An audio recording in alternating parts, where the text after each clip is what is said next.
जय हिंद ऑफिसर्स, क्या हाल चाल है आपके। तो जैसा कि आप जानते हैं कि भाई आखिरी मंथ हमारा आ गया है हमारे ड्रीम एग्जाम को लेके, यानी कि अपने सपने को पूरा होता हुआ देखने के लिए आखिरी का हमारा एक मंथ आ चल रहा है। तो इस आखिरी के महीने में काफी ज्यादा बच्चा स्ट्रेस के अंदर होता है, क्योंकि जिसकी वो पूरे जी जान से पिछले इतने महीनों से तैयारी कर रहा था, तो वो घड़ी अब पास आने वाली है। तो मेरा कुछ जो पर्सनल टिप्स है जो मैं आपके साथ शेयर करना चाह रहा था, क्योंकि पर्सनली बच्चे मुझे बहुत मैसेज कर रहे थे व्हाट्सएप पे कि सर मैं क्या करूं। तो मैं जो करता वो मैं आपके साथ कुछ शेयर करना चाहता हूं। अगर समझ आए तो मुझे कमेंट सेक्शन में जरूर बताइएगा।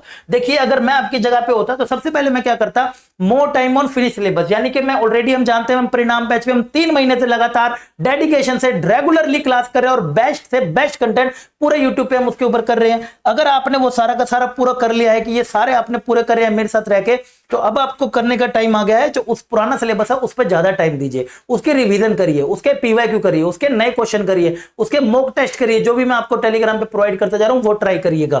नए नए जो आपके चैप्टर्स आते जा रहे हैं, जैसे मैं डेरिवेटिव अभी खत्म करा रहा हूं, लिमिट्स हमारा आ जाएगा, फिर मैं इंटीग्रेशन कराऊंगा, जो भी आ रहे हैं इसको एड ऑन्स की तरह आप लेते जाइए, यानी कि इसको कर जाऊंगा तो और मेरे नंबर्स बढ़ जाएंगे। लेकिन पुराने वालों पे अच्छी खासी पकड़ आपको बना के रखनी है। उसके बाद stick with a single teacher. ऐसा मैं इसलिए बोल रहा हूं क्योंकि अब समय नहीं है। अगर आपने एक टॉपिक एक टीचर से पढ़ लिया था तो उन्हीं से ही पढ़िए, वो बेटर रहेगा। अगर आपने मेरे से ही पूरा का पूरा स्टैट्स पढ़ा है, मेटाडेटरमिनेंट पढ़ा है, तो आप मेरे से ही वो इसी को पढ़िए, क्योंकि कर बदल लीजिएगा कोई दिक्कत नहीं है। लेकिन अभी बहुत कम समय है कि आप फिर नए टीचर की अप्रोच में जाएंगे और फिर सब कुछ सीखेंगे, तो वहां पे तकलीफ हो जाएगी। या फिर गड़बड़ क्या है, एक बार इधर से टीचर का भी देख लेता हूं, इस टीचर का भी देख लेता हूं। तो इस टाइम पे एक्सपेरिमेंट करने का समय बहुत ही कम बचा है, तो आपको एक ही टीचर से करना है, जो आपने इतनी मेहनत करी है उसी का इस्तेमाल करके अपना रिजल्ट निकालना, अपना परिणाम निकालना है। उसी के साथ अगर मैं आगे बढ़ता हूं तो मेरे पास आता है stick with A strict schedule for revision. Revision को लेके आप बिल्कुल भी कंफ्यूज मत होया करो। मैंने आपको पहले भी बोला था, आप एक मॉर्निंग रिवीजन करा करेंगे, डेली मॉर्निंग में उठने की आदत बना लो। 1.5-2 घंटा आप मैथ्स के नोट्स हो गए। अब जीएटी का भी आपका काम मैंने कर दिया है, वो भी अब आप डेली के डेली रेगुलर पढ़ेंगे। मॉर्निंग में वो रिवीजन करेंगे। और इवनिंग की अगर मैं बात करता हूं तो आप एक इवनिंग की रिवीजन करेंगे जिसमें आप क्वेश्चन प्रैक्टिस करेंगे, सिर्फ क्वेश्चन प्रैक्टिस, यानी कि रात में आप कर सकते हैं 9 से 12 के टाइम पे आप कर सकते हैं। मैं भी इसी टाइम करता था, क्योंकि डिस्टर्बेंस नहीं होती है, बाहर नहीं जाना होता, दोस्त का कॉल नहीं आता, मम्मी पापा कहीं नहीं भेजते। तो इवनिंग के टाइम पे आप क्वेश्चन 9 से 12 कर सकते हो। मॉर्निंग में आप बैठ के नोट्स सिर्फ थ्योरी पढ़ सकते हो। उसके बाद डू सेल्फ स्टडी। कोशिश करिए जो भी नोट्स आपने बनाए हैं इतने डेडिकेशन से, जो परिणाम बैच को अपने फॉलो करके इतने शानदार नोट्स बनाया, उसको बैठ के अकेलेपन में बैठ के उसको पढ़िए। ऐसा मत करिए बार बार कि मैं ना सर की वीडियो दोबारा चला लेता हूं। देखिए, मैं ये खुद मना कर रहा हूं कि आप मेरी वीडियो मत देखिए, ठीक है। तो आपकी मैं सर की वीडियो ही दोबारा चला लेता हूं, 2x से बैठ जाता हूं, चिप्स लेके अपने आप सर बोलते रहेंगे, मेरा रिवीजन हो जाएगा। वो भी करो, लेकिन वो तब करो जब आपको कॉन्सेप्ट में डाउट आ रहा है किसी में। लेकिन अगर आपने नोट्स अच्छे बना रखे, आपको आता है, तो थोड़ा सा उसको अकेलेपन में बैठ के नोट्स पढ़िए।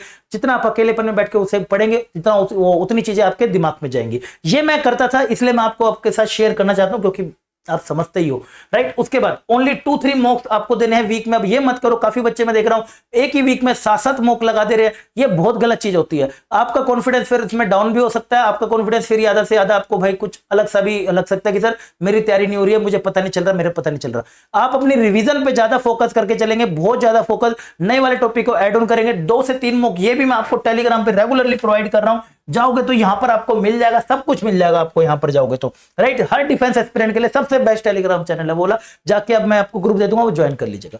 उसके बाद no mock in last 6 days. ऐसा मैं अपने साथ करता था आखिरी के, जैसे कि मेरा 1 सितंबर को पेपर है, तो मैं 25 तारीख से कभी भी मॉक नहीं दूंगा, कभी भी नहीं दूंगा। जो मुझे आता है मैं उसी को रिवाइज जीएटी को करता जाऊंगा, इस बात का ध्यान रखूंगा।